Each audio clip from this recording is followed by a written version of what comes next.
In the work we do, we talk about, a father's job being to make life difficult for your son so he's prepared for life. And if you're being his friend, you're not making his life difficult. You're a man living in the modern world in a time when men and manhood are not what they once were. You live life on your own terms. You're self-sufficient. You think for yourself and you march to the beat of your own drum. When life knocks you down, you get back up because in your gut, you know that's what men do. You're a badass and a warrior. And on the days when you forget, we are here to remind you who you really are. Welcome to Sovereign Man Podcast, where we aim to make men masculine again. I'm your man, Nicky Ballou, and I'm here with my man, Steve Richmond. Welcome, Richmond. Thanks for having me, my good man. Thanks for coming. So, Richmond, gentle parenting. First of all, what does it mean exactly, and what's the issue with it? How long have we got? Gentle parenting is this new age thing where parents try to be friends with their children as opposed to being parents. And some of them have this mix of a little bit of trying to be the parent and the friend, which is a little bit confusing to children because they don't know who's who at different times. Right. And it all stems from, and this is not just my personal opinion, this desire we've had over the last 50 odd years to raise children with high self-esteem. And I just want to refer to how self-love and self-esteem are different. We look for love, yet underestimate the importance of self-love, but we can only receive as much love as we give to ourselves. Right.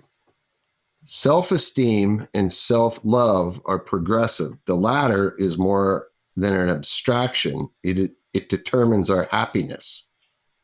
And the one point that I just wanted to touch on, self-acceptance, unlike self-esteem, is steady and unconditional.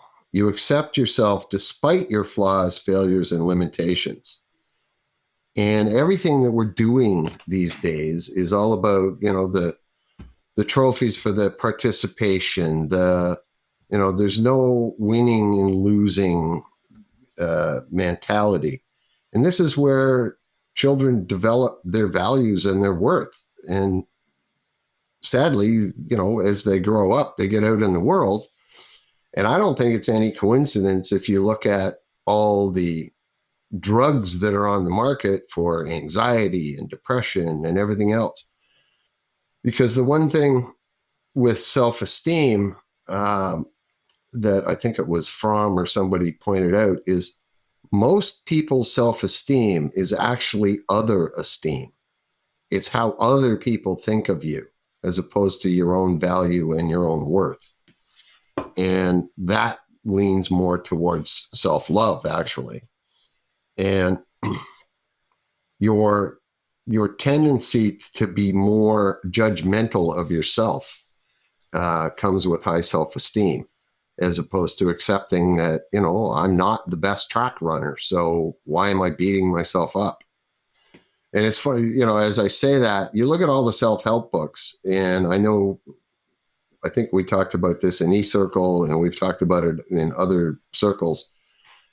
Everyone these days seems to want to focus on what they don't do well, as opposed to enhancing what they do well.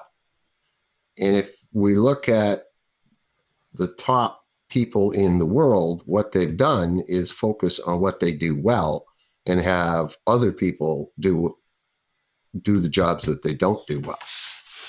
So it's a combination of all that, but it stems from you have a job as a mother and as a father, and if you don't do that job and try to become friends with your children, there's no boundary set, there's no limit set, there's no learning really what's basically right and wrong. And I know, Dr. Warren Farrell talks in his book, The Boy Crisis, about how, the roughhousing that a dad does with his kids is where the boundaries are set. You hit your sister again, we're done for the night. That roughhousing is actually kind of poo-pooed these days as well. And so that whole, especially for boys. And, this whole market of ADD and ADHD, I mean, I'm guarantee that I would be diagnosed with it because I'm a boy and I didn't focus, like girls did in school. So it's this whole cocktail of the anxieties, the depressions, and really focusing on those. And I'm not ever going to say that there isn't mental illnesses that need to be taken care of, but I think we're actually growing children into those mental illnesses. And without the boundaries and without dads doing their job as opposed to trying to be their buddy, children are confused. And that's where the anxiety and the depression and sadly the horrific suicide rate is coming from. So gentle parenting is actually harming our children. Now, that said, I don't want to go back to the way my father and grandfather were raised, where a cuff across the head was, common practice if you stepped out of line. So, the pendulum was over here and it's gone way too far the other way now. My dad only ever hit me one time. But it was a doozy. I was practicing karate with my brother, and I gave him a roundhouse kick to the solar plexus. And Dad saw me do it, and he walked over to me and slapped me hard across the face. And I got to tell you, I was so shocked, but I knew I deserved it because I deliberately kicked my brother in the solar plexus. I thought it would be really fun to do that. And Dad was there to let me know it was not acceptable to do that. Yep. Well, I was 16 or 17. Now my brother's 9.5 years younger, so we never got into that kind of roughhousing. But I had met a girl through some group that we were in, and was talking to her on the phone from Bolton one night, and she was at home with her brother, who was the same age as my brother, and they'd met and played together. And so I decided, my parents were out, that I'll just take the car and I'll drive to the city and spend the night with her, with my sick brother, with her sick brother. Well, that was a really smart 16-year-old idea. And when I got home, and if you people are old enough to remember, this was a 65 Rito 500. So this thing was as long as a football field almost. And I got to the back of it. My mother grabbed my brother, took him in the house. And my dad literally, this man was fairly big and had the opportunity to play for the Argos in younger days. He picked me up at one end, at the back end of the car, and I was 2 feet in front of the garage door with the car, and he threw me into the garage door. That's the only time he really laid a hand on me, but I got the message that I think I pushed the envelope a little bit too far. And he called me a few things too, and that left a mark for a few years, but I realized I had kind of been a little too self-indulgent. I just want to read this little quote. Self-love and self-esteem differ. Whereas self-esteem is an evaluation and acceptance is an attitude, love combines both feeling and action. Contrary to what many believe, self-love is healthy and neither selfish nor self-indulgent. nor egotism or narcissism. And how many articles these days do you read about people being narcissistic? And that comes with high self-esteem. And I still remember Scott Peck's book from years back, mid 80s, I think I read it. And his comment was, the prisons are filled with people with high self-esteem because they don't think the rules belong to them. So, yeah. And, in the work we do, we talk about, a father's job being to make life difficult for your son, so he's prepared for life. And if you're being his friend, you're not making his life difficult. No. Yeah, that's the truth. Well, and the flip side of it is too that there's such a focus on kids in today's relationships that, and I deal with it with my clients all the time. I've got 3 or 4 right now I'm dealing with, that the kids are grown, they're out of the house, and the marriage is falling apart because they have focused all their attention on their children. And in doing so, they're not showing their children a healthy relationship, and their relationship is falling apart the whole time. And now the kids are gone and they're lost. They don't know what the hell to do with each other. Whereas if the focus is on the relationship, it's much healthier for the children to see what that looks like. Well, too many parents are too easy on their kids. Yeah. My oldest, I've been pretty tough on him. On the younger one, I've been tough on him, but I need to get tougher on him. A couple weeks ago, he started yelling at me because I wasn't taking him to soccer at the time that he thought I should. And I grounded him, I hammered him. It was good. He learned the lesson, I think, but now he's back to a little bit of the same old behavior, not yelling at me, but I think I need to push him out of his comfort zone a bit, and I'm going to do it. Mm-hmm. Well, and that's kind of his job too, right? Is to start competing and, becoming a man on his own. And yeah, he's got to figure that out for himself. He's got to figure that out for himself. Yeah. It's a hell of a thing. It's a hell of a thing. Yeah, and I think too, and you see it everywhere now. And yes, I get it, the cost of living and everything else, but children are at home into their, late 20s, early 30s, sometimes more so.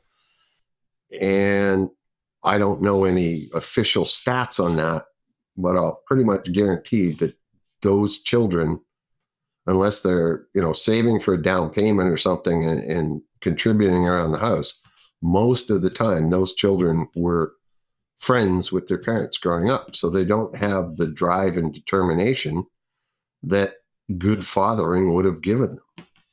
Yeah. Well, it's a cultural thing too. I mean, in our culture, you don't leave the house till you get married. Right. Well, there is that too. I mean, but people are getting married later and later.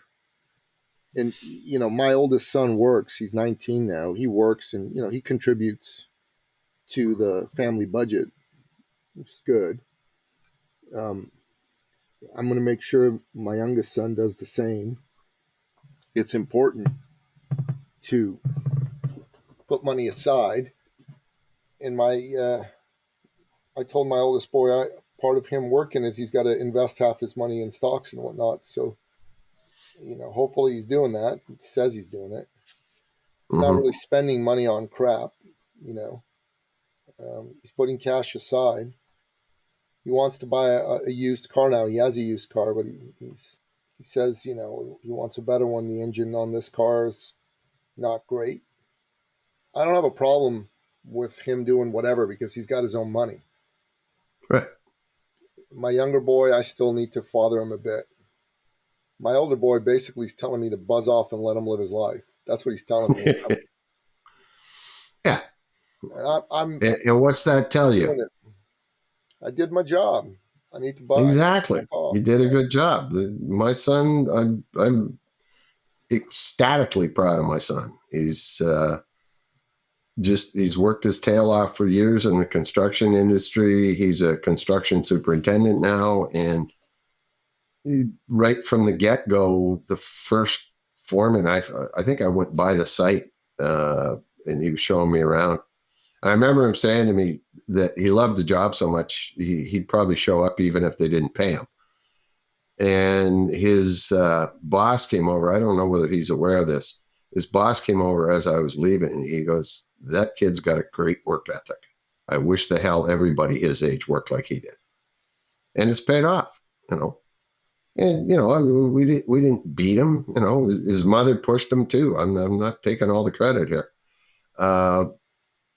You know, so that's the benefit of, you know, it makes them more successful in life. Yeah, gentle parenting fucks kids up. Tough love does. Preps them for life. Bottom line. Yep. I remember a man on our team a few years ago, on my men's team. His biggest piss off was growing up, his parents told him he could do anything that he decided he wanted to do. And of course, he stepped out and this dude knows how to make money hand over fist. I'd never seen anybody like him. But he was just pissed right off because, no, I can't do anything. But that was the mentality that they raised him with. And they were from, you know, Asia. And when they got over here, they changed their whole parenting style to try and fit in with the culture. And it didn't work. He just got more and more pissed off. Yeah.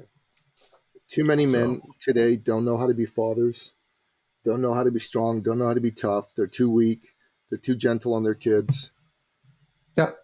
And that's a problem. It's a massive global, certainly Canada-wide, USA-wide, Western civilization-wide problem. It's a way bigger North American problem, I think, than Europe. I haven't researched that, but all you got to do is, you know, again, back to Warren Farrell and the boy crisis. Look at the amount of single moms raising kids. And I came across a thing from Teal Swan a couple of weeks back that, you know, the illusion of single motherhood, as she calls it, is so false, because the mother's happiness in a relationship determines how good a mother she will be. So if she's a single mother, that's missing. I may not be quoting that exactly. Feel free to Google that. But it's, if you're not, you know, and I have a few men in my life that, you know, their dads died when they were young, and it affects how you are raised. Yeah, and this whole bit of, you know, we're not getting along, let's end the marriage, doesn't really work. It's bullshit. It's total bullshit. Yeah. It's the lie of the feminazi movement. And honestly, it's something that was created by international communism to weaken the West from within, because they wanted to weaken the family unit, and they wanted to weaken men, because if they got men out of the way, they can fucking do whatever they want. They can take over any country they want. And it's by and large been a successful strategy, because families have definitely been weakened and men are weaker. The one ray of light is that younger men, the Gen Z men, because they've been hammered by society and told that being a man is bad and wrong, they have completely rejected that feminazi ethos, and they are finding a way to be men, even though they're not being raised by men to be men. They're kind of figuring it out. Yeah. And it's very heartening to see, because Gen Z men are more masculine than millennial men. Millennial men are basically soft, feminized pussies. And the Gen Z men are, by and large, not. Yeah, and I'm not a huge social media follower, but I'm also noticing a lot of the younger women are pushing back against the whole myth that you do need a man in your life. We do as women need to lean on a man and have him be the rock and listen to our emotions so that we're not going batshit crazy all the time. And, I've been around enough women in enough groups that it's that unspoken thing. They all know they're a little crazy, but for years they sort of thought, well, you just have to accept that and deal with it. And that's the way it is. And if I don't feel like being married anymore, so be it. Whereas these younger women seem to be like, no, I need a man to lead. It's okay for him to open the doors. It's not a bad thing. It makes me feel better. It makes me feel taken care of, which is love to a woman. And I'm hoping that the pendulum is swinging back towards the middle again. Well, with the younger generation, the Gen Zs, it is. The men are more masculine, the women are more feminine.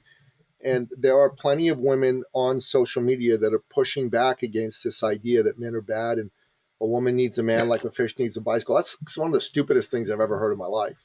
Who the hell came up with that? So I had a guest on the podcast a couple of weeks back. His name's Adam Allred. And he said, there's only two biological imperatives that we as humans have. One is to survive and the other is to procreate. Yeah. Survive and procreate, which basically means work and fuck, right? That's what it means. Pretty much. That's why we're here, right? And I think there's people that are self-educating themselves. They're not listening to what's being taught him in the school. I mean, my younger son likes what he learns at school in terms of, math and sciences. But he thinks a lot of his teachers are fucking crazy because they start spouting political shit. Yeah. And like there were kids that said to me, they're in Ontario schools and they go, listen, I wholeheartedly agree that what was done to these native kids, indigenous kids, whatever they want to call them, was wrong and bad. So I wholeheartedly stipulate that it was wrong and bad.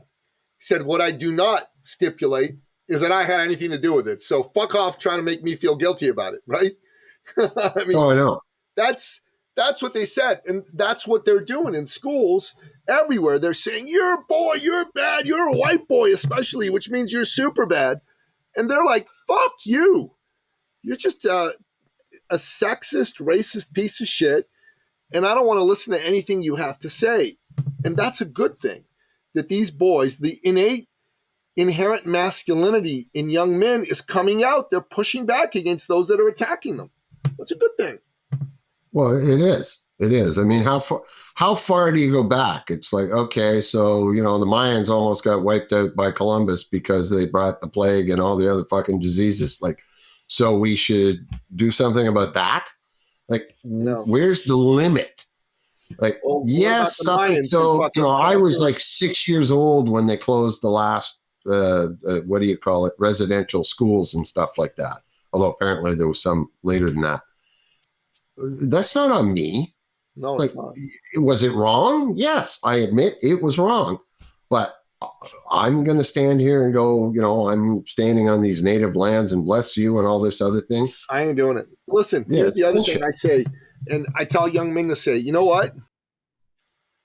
These people lost a battle against another culture that took them over. Get over it. It's been happening throughout human history. One tribe comes and defeats another tribe and takes over everything they had. I'm sorry if you don't like it.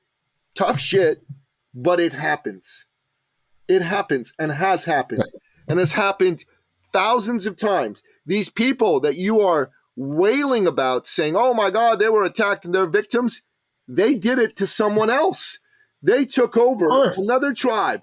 They killed all their warriors and raped all their women. Yeah. What do you want to do? So we're going to start calling them names too? Of course we're not.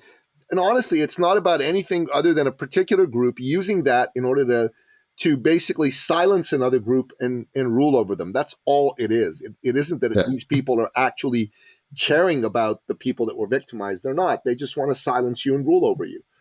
And young men see that, which is why they don't want to have anything to do with it.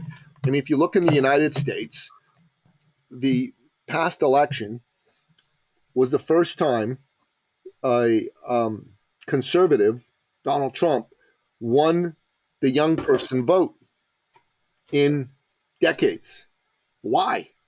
Because these guys thought, oh, yeah, we're going to have the young people vote for the Democrats, for the progressives forever. No, not if you hate them, not if you attack them. You can only go so far left and people start bailing. Yeah, man. People bailed. And the truth of the matter is we just need fathers to see that this gentle parenting bullshit is not helpful to them. It's not helpful to their children. It's bad for their wives. It's bad for society as a whole. Yeah. Well, and it isn't just this generation. I mean, you go back, this whole negotiating thing with your kids. It's like it started probably around as I was leaving school. I remember seeing some of these young parents, and it was like, the 2-year-old having a tantrum in the aisle at the grocery store. Shit, I'd have got my head smacked 4 times, and my mother was not a violent person. You didn't do that shit in public. And it's funny, that whole let's negotiate thing. I just finished watching the docu-series on Vietnam, and I wonder why that war went so badly. It's like the poor bastards would go take a hill, and then the peace negotiators would go, no, you got to give that one back. And 2 days later, they'd have to go take it again. And it's like, you don't think that fucks with a man's head and his morale? Holy shit. Sure it does. Sure it does. Because that the people that were in charge of that war didn't give a fuck about winning it. No. They didn't give a fuck about winning it. And they didn't give a fuck about wasting people's lives. No. And that was terrible. It took Richard Nixon to come in and say, I'm going to end the war. And he did end the war.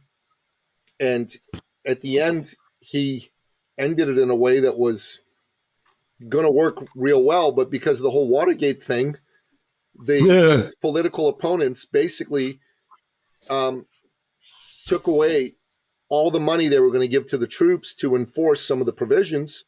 So none of them got enforced. And the North Vietnamese came and they fucking killed a whole bunch of South Vietnamese people. There was a whole bunch of boat people.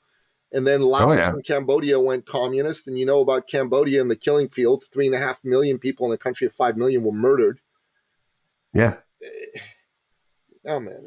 You need strong men. Strong men keep shit like that from happening. Well, that's it. And the reason I brought that up is it was almost, and the whole protest movement after that, that's kind of when the sensitive new age guy came into being. Yep. And, and these poor bastards came back from fighting for their country only to be vilified. Yep. Like some of them had a choice. They were fucking drafted. And that was, in my lifetime, that was the biggest shift I saw to this, the lovey-dovey man, if you will, that, you started to have men getting in touch with their feelings and all this stuff. And there's nothing wrong with men being in touch with their feelings, but it's where the hell are you letting those feelings out? And the minute you start sharing them with women on a deep level, you're screwing with stuff, and it's not going to go well. Women don't really give a shit about your feelings. You can probably barely see me. The sun just came in my window. Yeah. The sun's fine, but I'm saying to you that women don't really give a shit about your feelings anyways. No, they don't. They don't care less. They want you to. They want to know how you think about their feelings. That's all they really care about. But they don't give a shit about your feelings. Nope. They want to know you have them, but they don't really want to know them. No, they don't. They don't. Whenever I meet with my woman, when she asks me, how was your day? That's a greeting. Not a request for information. Oh yeah. Yeah. When you ask her about her day, That's that's a a request request for for, information. At least as far as she's concerned. oh yeah. We're just going to download now. Oh man, she's Yeah. hilarious. Well, and that's part of the whole parenting thing too, is the men and women are not doing that exchange. It's all about, oh, Johnny's got soccer. Johnny's got, and these fucking play date here, got this, got that, got to be here, got to be here. Kids don't have time to be kids anymore. So I've got 3 boys living next door to me, actually, the house I used to own. And honest to God, it is so refreshing. They're out playing hockey. They built a snow slide out of the back door and down the stairs. They're boys being boys. And it's so nice to see. The previous owner that I sold to, their 4 kids were never outside. Never. And these boys, they fight. They're guaranteed within an hour there's somebody crying or screaming or doing whatever. But that's boys being boys, and it's, refreshing. Yeah, it's true. That's because their parents aren't engaging in gentle parenting. Yeah. Also known as child abuse. Well, in a roundabout way, yeah, it is, because you're not showing your children what a healthy parental relationship looks like. So how the fuck are they supposed to figure this out when they hit their teens? They're not. Exactly. And, consequently, there's a hugely high divorce rate. There's all kinds of people deciding not to get married. So there's no commitment to any of that. Most people don't know what a long-term committed relationship really is. They think if they meet a girl, they date her for 3 weeks and they move in together, they're in a long-term committed relationship, and they haven't got a clue what to do after that. 3 weeks long-term committed. Wow, that's pretty fucking crazy. Exactly. 3 weeks. Yeah. Shit, buddy. Yeah. Yeah. Well, I had some of the men that you and I know, they've contacted me about, well, it's short term, but she's a really nice girl. Yeah, but you're not ready to be married.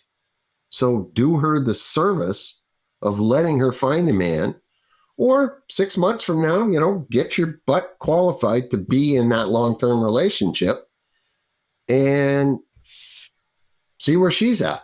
But don't just keep her busy because you're too afraid to break up with her and hurt her feelings, because actually you're going to hurt her feelings worse down the road, because you're not going to show up like the man you need to be for her.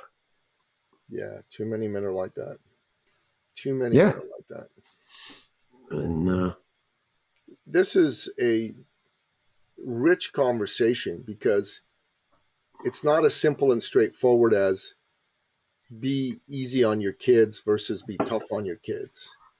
It's more nuanced than that. It's more like your kid's not your friend. You're here to raise them, to teach them, not to get them to like you. Your job with your kid is to make sure that your kid's ready for life, especially if your kid's a boy. And if your kid's a girl, your job with your kid is to get her ready to find the right man to marry and procreate with. That really is the long and the short of it. If you're too gentle with them, neither of those will happen. Neither of those will happen. Well, and the other, the one of the many parts of this whole web is this whole thing with, little Johnny's in hockey. Well, that's great. Let little Johnny play hockey. But if you're getting little Johnny to play hockey because of your unmet hopes to make it in the NHL, and you're dumping all your expectations on him, that is detrimental. You can't live. And I coached hockey for 12 years from when I was 14 till I was about 24, 26, I guess. And it was brutal. Some of these parents that, my kid's going to be the next NHL star. And it's like, your kid's a good hockey player, but leave him alone. It's like, quit pushing them so hard. You can push them and have, and I would see kids come in and they were talented. The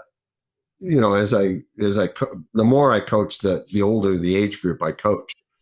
And, I had one kid that his dad, I literally heard his dad say to him one day, don't listen to the coach. Listen to me. That boy was a very talented hockey player. He went on to be in the NHL. He also went on to be on about 6 different teams and finished his career somewhere in Europe because he never played for the team. He always played for him. He never learned how to be a team player. And he played on a line with Gretzky when Gretzky was with LA. Now, he was good, but he just never developed any kind of team ethos. And that was his dad just pushing his bullshit onto him. His father's a moron. What kind of idiot father would tell your kid, don't listen to the coach? Listen to the coach, don't listen to me, because I don't know what the fuck I'm talking about. Yeah, well, his dad had been a, mid-level NHL player or a mid-level professional player. Never made it to the He's not this kid's coach. He's just his father. Yeah, exactly. And the kid's 14 at the time. Like, give it a rest. Yeah, straight up give it a rest. So, what a fucking loser. What a fucking loser. Like, honestly, you fuck up your kid with statements like that, with advice like that. And it was sad to watch him bouncing around, from team to team to team. But that was evident when he was a teenager that, if I get the chance, I'm going to score the goal. I'm not going to pass it. I'm not going to do this, whatever, because that's what he'd been taught to do. But the whole idea, like, segued away a little bit, the whole idea of, great, you wanted to be an NHL player. Your kid's interested in playing hockey. Good. Let him play hockey. And if he's really good, great. But when you try to be his friend and coerce him into playing at a level that he doesn't want to play, then you're doing damage. My son played hockey for a couple of years, didn't care for it. He loved playing football. And in one year he was like, yeah, I'm done. I'm like, okay, whatever. Loved it while he played it. And then he was finished. Yeah, my older son played soccer and he was quite good. And, I was hoping he was going to go far with it. I thought he could. His coaches thought he could, but he didn't want to. So he stopped playing. Yeah. Oh, I remember a conversation with you about that. Yeah, I was not happy. Yeah. But at the end of the day, it's his life. He's got to make his own decisions. Yeah. There's a point in time where a man can't make decisions for his sons anymore. And nor should. Yeah, you just got to show him. So, like, I'm looking forward to this year's canoe trip with my kids. We unfortunately, just because of ages, could never, and then football and soccer and all that other shit got in the way, could never really get on a canoe trip until the girls were in their 20s. But I love it. Like, I still remember both my daughters had to teach their boyfriends how to start fires when they were dating in high school because their boyfriends didn't know how to do it. That's funny. But they know how to cook around a fire. They know what to do. And it's fun just spending the week with them. Just, me, I get up in the morning stiff, sore, and spend half the day getting to move again. But, just being out there with them is a blast. But if they didn't want to do it, I wasn't going to push it, right? Yeah. Yeah, I totally get it, man. I totally get it. So the conversation swung from gentle parenting to helicopter parenting to crazy. Well, I think helicopter parenting is part of it. They're not doing the fucking work. Yeah. They're not being the disciplinarians for their kids. They're trying to, keep them happy. We're going to do a play date. We're going to do this. We're going to do that. What is wrong with your kid spending some time on his own, or playing with a buddy? But it's all got to be fucking organized. And I don't think it really helps children. A little bit of it, but you see them all the time. It's like, we got this practice, we've got this, then we got a play date, and then we got to do this. And, I live my life in the car. Well, is that parenting, or is that just keeping your kid occupied? Yeah. Well, I got a son in 2 sports. That's fucking enough. That's crazy. No, exactly. Exactly. Shit. There was 5 or 6 years there. I swear I lived in my vehicle between Brad playing football and football practices, the girls playing soccer. Then the fall rolls around. They decide they both want to play basketball, and these are not little house league things. We're driving from fucking Aurora to Pickering and back and forth. And yeah, tomorrow I'm going to Vaughan. Yeah. I'm going to Vaughan from, East End. So it's going to be a drive. No question about it. No, exactly. The point I was making is we started the conversation with talking about the problem with gentle parenting. And then we went to these helicopter parents. And then we went to these crazy parents that push their kids in ways that are unhealthy. The bottom line is it's all an abdication of responsibility as a father to discipline your kids, but let them make their own choices. At the end of the day, that's your job. You got to discipline your kids, but you got to let them make their own choices. So if you don't, and men need to, and I can't tell you how many younger men I've talked to that their women are trying to tell them how to be fathers. And that is the biggest problem going. Like, I'm sorry, ladies, I love you. Your mothers, you mother. I don't tell you how to give birth or do anything else. You let us be the fathers. And yeah, your kid's going to get a few scrapes and bruises in his life, but that's going to teach him. There's a old ad running right now with Stacy Keach from years ago. I love Stacy Keach. And he's sitting in the easy chair and the little boy's headed over to put his finger in the light socket. And mom's like, no, Johnny, no. And Stacy Keach goes, no, let him go. Let him go. Bet you're not going to do that again, are you, son? And that's what boys do. We gotta fucking do that shit. I mean, when I was building playgrounds, the first thing all the little boys did the minute we opened that thing up was to try and find a way to climb to the outside top of that structure. They didn't give a shit about the slides, nothing. Now they might do that for a few minutes. And then they try and figure out a way to get as high as possible on whatever the structure was. Yeah. The girls would go up and down the slide. That's just the way boys are, people. Yeah. Sadly. And I think that's being taken away with gentle parenting too, is we're affecting as they grow, we're affecting men's ability to risk. Well, some risks are stupid. I mean, a couple weeks ago, a friend of my son's climbed a light pole in Philadelphia and he fell down and he got killed doing that. Yeah. And he was a nationally ranked gymnast. So theoretically, he had the skill set to be able to do that. But those poles are greased and he slipped and he fell and it killed him. Yep. It killed him. Yeah. That was not a smart thing to do. No. Unfortunately, that's, what boys have to learn though. It's, what do you, yeah. Yeah. But then the flip side of it is we lost a man in LA this week, done a lot of work with the Mentor, Discover, Inspire Men, did a lot of work with the Sterling Institute.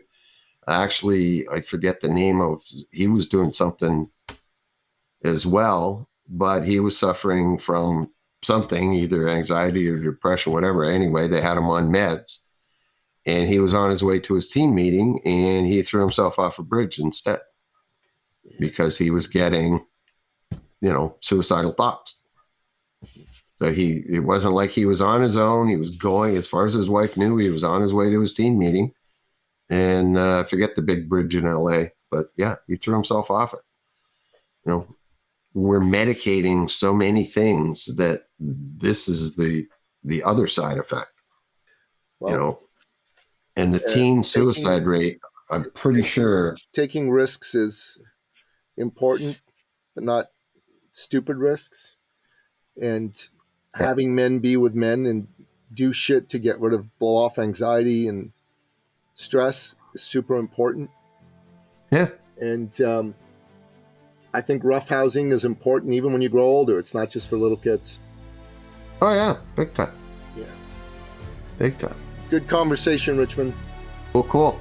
All right. That's a wrap. I'm too old for roughhousing, by the way. It hurts too much the next day. For sure, man.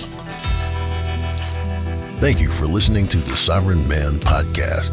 If you're ready to take charge of your life and become the man you've always wanted to be, we invite you to join the movement at sovereignman.ca.